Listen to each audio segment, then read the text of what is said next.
Saravá, sejam todos bem-vindos a mais um estudo dessa semana. Eu sou Silvia Garcia, sou mãe pequena da Tenda de Umbanda do Pai Benedito das Almas e vamos dar continuidade ao nosso livro, O Senhor dos Caminhos, de Rubens Saraceni, um livro maravilhoso, espetacular, para não dizer outras palavras, muitos aspectos aqui tratados.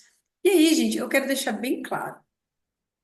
Eu não posso criticar o outro e trazer isso para a nossa religião, né? Agir diferente. Então, uma coisa que eu acho muito ruim do kardecista é que os kardecistas têm o hábito de ler os romances como sendo algo histórico, registros históricos. E isso não é. A mesma coisa aqui se dá com o Rubens Saraceni. Então, é um livro, inclusive, a gente não dá nem para falar em registro histórico, porque se tratam de outras eras, eras desconhecidas da humanidade no período atual, tá? Então, isso daqui não é para vocês terem um registro histórico de certeza absoluta e ter, assim, mas é para vocês refletirem, pensarem, e eu aconselho vocês a fazer como eu faço. Então, tudo que eu vou lendo me ajuda a formar o meu filtro de entendimento. Então, eu leio esse livro aqui e bate com outra coisa que eu vi em outro lugar, de outra religião, de outro autor, de outra situação. Então, isso vai ajudando, ampliando o nosso horizonte de conhecimento para que a gente consiga realmente ter um filtro bom. Então, vocês vão perceber aqui que muita coisa que ele fala no livro são coisas assim fora da nossa imaginação. Mas o conteúdo em si vai refletir e, na verdade, vai estar em consonância com muitas outras obras de outros autores que a gente já leu. E muita coisa que a gente vive dentro do terreiro de Umbanda. Então, sempre procurem filtrar, avaliar e não tomar. Ai, meu Deus, porque tem lá no livro assim. Então, assim, ele, em dado momento aqui, ele vai ser aprisionado numa rede. Nossa, então ele vai ser aprisionado numa rede. Para com isso, gente. Vai ser besta, pelo amor de Deus. Tenham filtro e tenham discernimento. Cuidado, tá? É para ler sempre com, assim, com bom senso as coisas. Bom? Mas continuando o nosso livro, primeiramente eu peço a todos que se concentrem, peçam licença e inspiração do nosso Pai Oxalá e de nosso Pai Oxóssi, em especial de nosso Pai Ogum, porque é o regente deste livro, foi escrito com a anuência, com a concordância, com a permissão, né, de Ogum. Então, nós temos um livro regido por Ogum, né, até porque Tranca-Ruas é um guardião atuante na força de Ogum. Então, pedimos amparo para que possamos compreender os milhares de mistérios de Nosso Senhor Ogum, entre eles o mistério de Senhor Tranca-Ruas. Uma coisa eu fiquei feliz que vocês pararam de trocar a letra do ponto. Agora eu estou feliz. Agora ninguém mais trocou. Acho que o povo falou, não vou trocar, não. Não tem problema. E vocês vão compreender cada vez mais, gente, que isso é uma coisa boa. Vocês vão entender o Tranca-Ruas como realmente um mistério. E não como um guia que não pode, vou ter que trocar porque ele não está aqui no terreiro. E não é nada disso, tá? Então, continuando, nós paramos no momento em que Chelsea, a neta do mago Laribor, que expulsou eles, ela se insinua sexualmente para o Mei, Selmy Lareche, que é o nosso tranca-ruas. E ele, obviamente, ele fala, não, você é muito nova, você está confundindo sentimentos, você não tem condição de discernir, não vou dizer, não tem nem cabimento, a gente está aqui, você está grávida e tal. Enfim, ele chega para lá nela, né? E ele fala, Celso, nós devemos controlar, ele ensina ela a controlar os desejos sexuais. Aí ela explica para ele de uma forma muito sincera, ela fala, Mei, nós somos diferentes. Eu desejo ser uma mulher E tu desejas que eu me sinta uma criança desamparada. Eu te desejo como um homem e tu me desejas como uma filha. Daí ela fala assim, tá tudo errado entre nós. Aí ela fala, eu sou uma caída. Caída é uma pessoa, na visão daquela época, naquele contexto, uma pessoa desvirtuada, né, cheia de vícios, etc. Ele fala, você conhece a razão da minha queda e da tua também. Eu desejo viver o presente e você está no passado. Então, depois disso, o que que eles fizeram? Passaram a ter uma relação cordial. Eles não tinham mais o mesmo entusiasmo, a mesma amizade, as mesmas conversas, e o relacionamento já não era natural. Eles dividiam as tarefas, cada um fazia a sua coisa, cada um ficava no seu canto. Até que chegou o dia do parto. Ela estava grávida, começaram as contrações, e ele, inclusive, em sua formação como sacerdote, ele tinha conhecimentos para fazer parto, para cuidar de criança, então eles conseguiram, lógico, muito precariamente, num lugar muito sem condição, sem nada de recurso, conseguiu fazer o parto dos meninos gêmeos, nasceram os gêmeos naquela ilha. E depois que os filhos nasceram, que eles começaram a se organizar, a se estruturar, uma noite, passado um tempo, ela disse assim para ele: Mei, meus filhos não têm pai, mas se eu pudesse dar um a eles, eu gostaria que fosse alguém igual a você, né? Aí ela agradece, ela falou: obrigado por tudo que tem feito por nós. Jamais me esquecerei quanto você é bom e generoso com a gente. Aí ele fala assim para ela: eu não tenho filhos, Chelsea, mas se pudesse tê-los, acredita-me, eu gostaria que fossem. Aí ela fala, que fossem iguais a eles? Ela fala, não, eu gostaria que fossem eles. Então ele pede, né? Eu gostaria que fossem estas duas crianças, as quais eu considero parte de mim mesmo. E daí os dois começaram a chorar nesse momento, os dois ficaram emocionados. Aí então, nesse momento, ela fala assim: por favor, mãe, não se ofenda, mas eu preciso dizer que eu lhe amo. E não é mais um amor não é só mais uma confusão de sentimentos de desejo, é um amor real, verdadeiro, né? Não tem nada a ver com desejo sexual. E aí ele também se declara para ela, depois desse período, né? Ele fala: eu também a amo, não estou mentindo. Ele fala: eu consigo hoje, amadurecendo os nossos sentimentos, as coisas, eu consigo vê-la como realmente minha mulher, né? Então, ela fala, eu também te vejo como meu marido. Então, eles se casam ali sem leis, sem regras, até porque os dois estavam banidos e abandonados por todas as leis religiosas conhecidas. Aí ela até fala, mas a gente vai se unir sem casar, né? Aí ela fala: não, a vida nos uniu. Essa é a melhor união para nós, os caídos. Aí ele fala: não, nós não somos caídos, apenas incompreendidos, porque damos vazão aos nossos sentimentos. E, enfim, eles viraram um casal, se amaram de todas as formas, né, física, mental e emocionalmente. E alguns anos depois, já eram cinco os filhos desse amor. Então, eles tinham os gêmeos e mais três filhos. Eles já estavam em cinco. Até ele fala: nossa, vai vir o fim do mundo, mas a gente está repovoando aqui uma ilha deserta, né?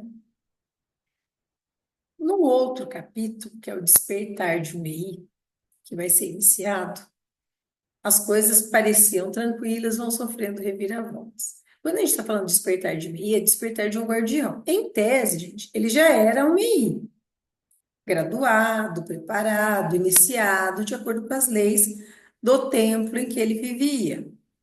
Quando ele foi para ele perdeu todos os seus títulos, foi desterrado, como usa o termo Rubens Cassini, né?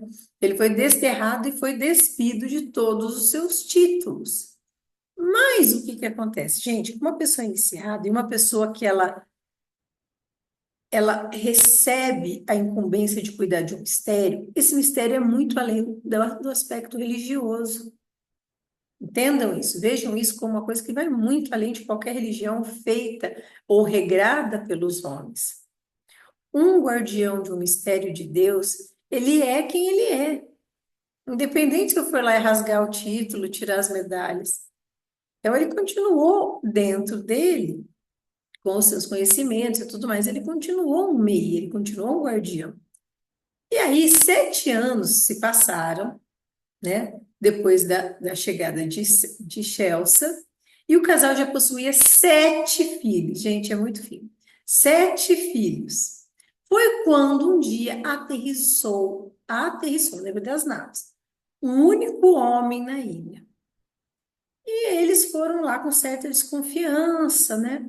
Aí essa pessoa, esse homem se apresenta para ele. Ele fala: Olha, eu sou um MEI também, sou um MEI caído como você, mas consciente dos meus deveres com os sagrados regentes da natureza. Meu nome é Laferche e estou vivendo em um reino do continente habitado por aqueles de pele negra. Eles dividiam os continentes como pele amarela, pele vermelha, pele negra, né? Aí ele fala: Laferche? Laferchier, Laferche, Lachmeyer, ele fala sim, é um título de um guardião natural dado, né? E ele estava encarnado. Então ele fala, sim, sou um guardião natural encarnado. Aí ele fala, nossa, mas impossível, Laferche. Um Lachmeyer, que é um guardião natural, jamais cairia. Ele fala, há quedas e quedas. Meu caso é segunda, né? Ele fala, é uma longa história para resumir em poucas palavras, mas depois eu te conto. Recolhe a tua família imediatamente e eu vou te conduzir a um lugar seguro, que aqui você está correndo risco de vida. E nisso, o guardião ficou assustado. Ele falou, como assim risco de vida, né? Aí, o que esse estranho, que é o Lafayette, contou para ele? Ele falou, olha, os escravos do caído Laribor, que é quem exilou ele, estão vindo aqui para te matar porque você é uma prova viva da queda dele. Lembra que quando o Mei Laribor veio deixar a neta, foi aquela confusão, aquele chororô, e o Samuel Larete falou para ele, ó, eu tô vendo, eu consegui ver nas águas cristalinas que o teu trono está apagado, você já caiu, né? Então ele sabia, porque ele já tinha consultado, ele conseguiu ver, ter a visão do trono, tá? Por intermédio de águas cristalinas que haviam na ilha. Então ele falou, não, eu vou ter que te ocultar. Ele falou, ó, eu sou enviado do Mei Agin Sei Lashmeye, que é do próprio Senhor Ogum das 7 lanças, né? E eu disse as palavras, e aí esse, para se identificar como enviado do Senhor Ogum, ele inclusive repetiu as mesmas palavras que Ogum disse para ele quando ele teve aquela revelação de sua missão. Ele disse exatamente. Aí o cara falou assim: não, então você realmente é enviado de Ogum. Você disse as palavras que só eu e mais ninguém sabia. Aí ele falou: olha, vão se esconder que eles já estão chegando. E nisso, 3 naves, e o termo é esse, tá? Ele usa 3 naves desceram. Então são naves que realmente não funcionam como as nossas para descer numa ilha tão pequena, não eram aviões, né? Então 3 naves desceram bem próximas onde eles estavam. E dessas naves saíram vários homens armados. Mas esse Meir Lafeche, ele era muito inteligente. Então, na hora que ele viu que não ia dar para se esconder, ele falou assim: não, esses daqui são meus prisioneiros. Eu venho em nome do Mago Negro para capturá-los, porque o Mago Negro precisa dos segredos dele e eu vou me encarregar de levar eles diretamente lá, no Mago Negro. Aí os guardas, mas quem é você? Né? Aí ele se apresenta, eu sou. Aí ele se apresenta, fala, né? Que é o Meir Lafeche. E aí eles reconhecem o seu nome imediatamente. Falam, você é genro do Mago Negro. Aí ele fala, sim, sou eu. Desculpa, é genro do Meir Laribor, que é o outro caído lá, o ruizão, né? Aí ele fala, sim, sou eu mesmo. Aí os soldados respeitam. Não, então a gente vai falar que você está encarregado, né, tal. A gente veio aqui para matá-los, mas já que você vai levar, então, né, vamos dizer assim, respeitaram, porque ele tinha uma alta hierarquia. Só que nisso, o que ele faz? Ele sabe que não ia dar certo. Quando chegasse lá, conferisse com o mago ia falar que não, e eles iam voltar. Ele falou assim: você já tem as espadas novas? Aí ele falou: não, a gente não. Ah, então vem aqui que eu vou distribuir para vocês. E entra com eles dentro da nave dele. Chegando lá, ele mata todos os soldados. Tá? Ele descreve, inclusive, como armas recarregadas, são armas laser, tá, gente? Uma espécie de laser recarregada com um tubo luminoso. Então, são armas absolutamente diferentes. E ele mata todos os soldados. Mas quando ele mata, o Tranca-Rua olhou e falou assim: Meu Deus, ele ficou chocado. Ele falou: Eu não quero me envolver nisso. Eu não vou participar desse crime, né? Aí ele explica, ele fala: Olha, May, eu sou um caído. Ele até refere, usa um termo para aquele que é caído na força negativa do sexo ou do sexo mortal. Ele fala assim: Não é o que imaginas, eu sou um caído.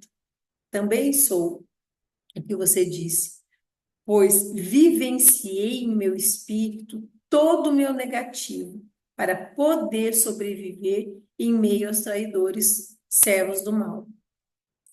Pausa para explicar. O que ele está tentando dizer, gente, é o seguinte: ele teve que dar vazão, desenvolver-se, se entregar ao seu negativo, especialmente o sexual e o violento, para poder passar despercebido que ele está trabalhando dentro das cúpulas ali dos magos trevosos. Então, para não serem reconhecidos pela luz, ele teve que se negativar. Olha isso, que perigo, e olha que vamos dizer assim, que força e domínio que tem que ter um espírito para ele se negativar, para conseguir ficar escondido, disfarçado numa cúpula trevosa, sem perder a essência, os seus objetivos e a vontade de seu senhor algum. Isso é extremo, isso é uma coisa muito, muito, muito importante. Então, ele conta, né? Mais ou menos, ele até fala, né? Eu, eu também, né, ele fala que veio até ali, em ordem, né? Por ordem do senhor Ogum, porque ele conhecia um lugar ideal para ocultar o seu Milaresh até que ele também despertasse conscientemente o negativo e deixasse de ser o meio cobiçado pelos magos caídos. Ou seja, ele iria apagar, negativar o seu Milaresh, o Tranca-Rus, para que ele pudesse ficar disfarçado e deixasse de ser perseguido pelos magos caídos. Então, é uma coisa extremamente complexa. Olha a confusão. Nisso, como ele disse que ele era casado com a filha da Laribor, o nome dela é Sinaré. A filha do Laribor, não, do Mago Negro mesmo. Então, ele falou, não, eu me casei com ela para poder ganhar a confiança dele. Inclusive, descobri todas as suas tramas maquiavélicas, né, de Sinaré, e hoje ela é praticamente minha escrava, eu consegui dominá-la. Então, ele casou com ela só para chegar, para se aproximar do alvo dele, que era esse mago negro.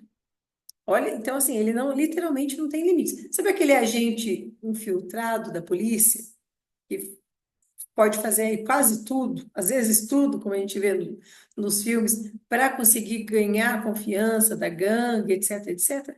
É o que esse espírito estava fazendo. Aí, quando ele falou o nome da Sinaref, aí o Tranca-Rua deu aquela assustada, ficou meio assim, me fala dela, o que que você, né, você casou com ela, como que tá, tá? Aí ele fala, não, me casei com ela, os planos dela eram tenebrosos, inclusive ela e o pai dela fizeram um plano para te seduzir, para que você caísse e perdesse os seus poderes de mago, o seu título. Então, na verdade, quando ele se apaixonou lá atrás, lembra que ele se apaixonou e queria casar com ela? Isso tudo já era um plano desse mago negro para que ele fosse exilado e fosse descartado. Então, ele fica horrorizado com tudo isso. É muita tramóia em cima de tramóia, em cima de tramóia. Aí só que o Laferte dá uma chegada nele, fala: Você vem comigo agora. E ele não queria ir, não queria ir. Ele fala: Não, você vai vir. Você não pode abandonar o seu posto de MEI por pura covardia, negando o teu grau e degrau ancestral. Aí ele ainda diz, fala, Mei, só o teu trono continua luminoso. Ou seja, de todo aquele degrau, de toda aquela organização espiritual, só o trono dele continuava luminoso. Todos os outros haviam caído. Aí ele fala: como que você sabe disso? Ele fala: eu assisti o encontro de Laribor com o grande mago caído. Ouvi quando ele disse que extrairia de ti o mistério do trono regente, que você no passado ocupou. Foi por isso que vim até aqui. Depois de consultar o teu par natural, esses meios agiam em pares também, que me recomendou salvar tua vida e a de teus familiares. Ele fala: reflete, Mei. Eles vigiam todos os meis e meás encarnados para lançá-los no tormento da queda e extraírem os seus segredos. Aí ele fala: ai, meu Deus do céu. Então, mas ele, daí ele pergunta, ele fala: mas ele deseja se apossar do meu negativo? Ele fala: não, ele quer retirar de você os segredos para ele, né?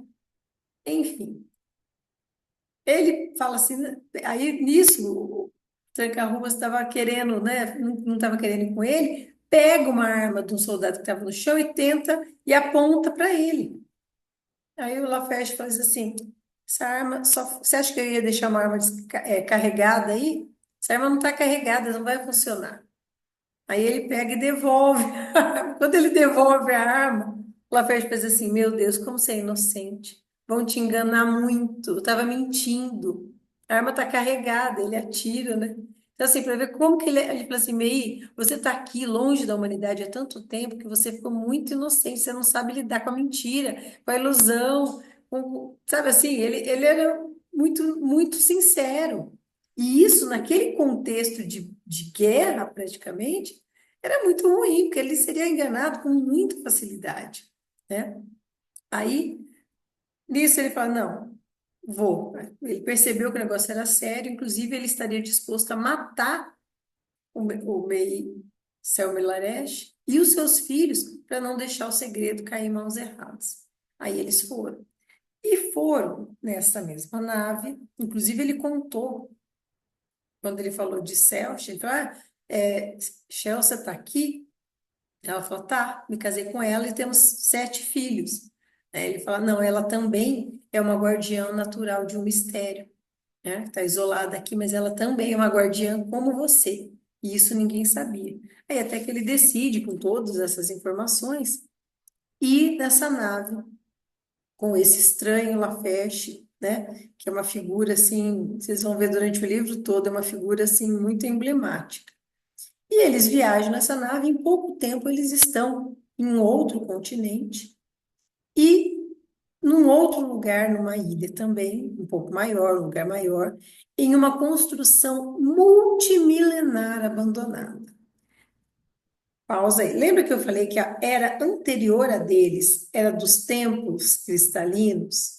Então, esse templo que eles encontraram era como se fosse um achado arqueológico de outra era desse templo que estava desativado, abandonado, e ali eles poderiam se esconder.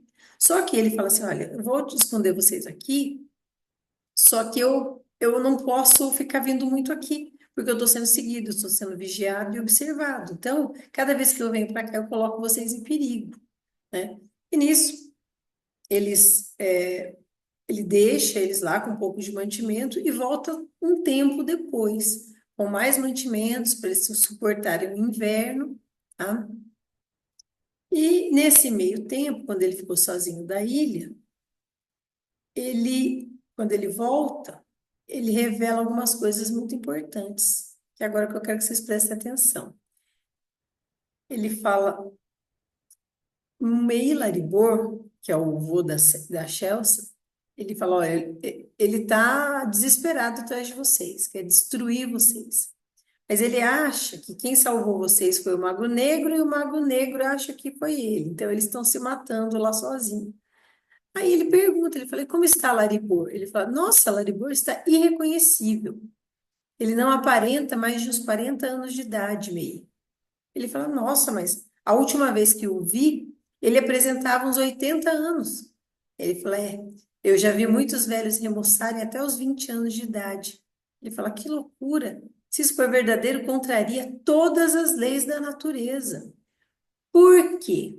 Eles desenvolveram, esses magos, desenvolveram um elixir da vida eterna.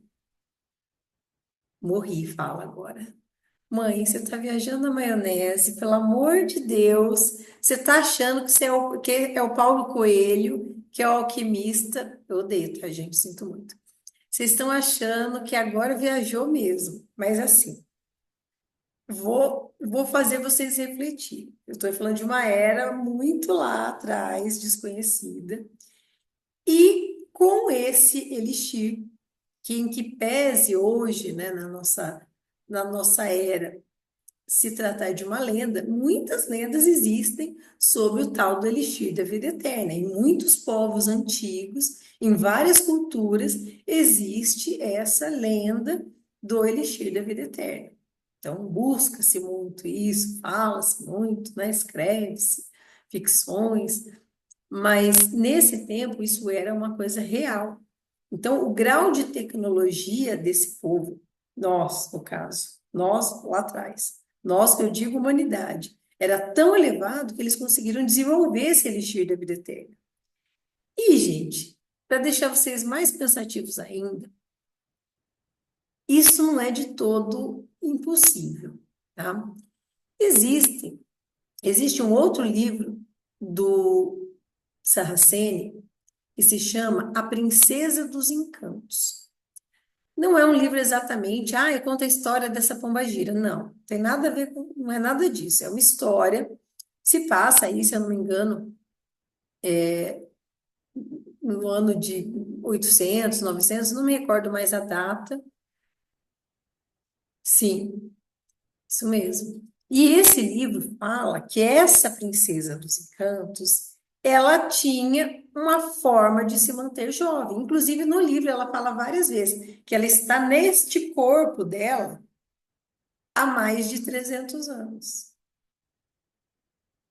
Então, são coisas assim, a se pensar. Não estou falando para vocês acreditarem no conto da carochinha, tá, gente? Não é isso. Estou falando para contextualizar. Depois, inclusive, no livro, ele explica como atua esse elixir, né?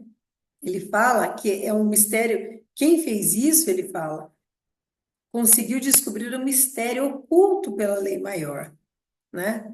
Que atua no núcleo das células e renova todos os tecidos em pouco tempo. Então, até hoje, até para comparar, nós temos filmes aí recentes, como A Substância, que está até concorrendo ao Oscar, que tratam, né? Tem filmes mais antigos também que tratam desse assunto, dessa evolução.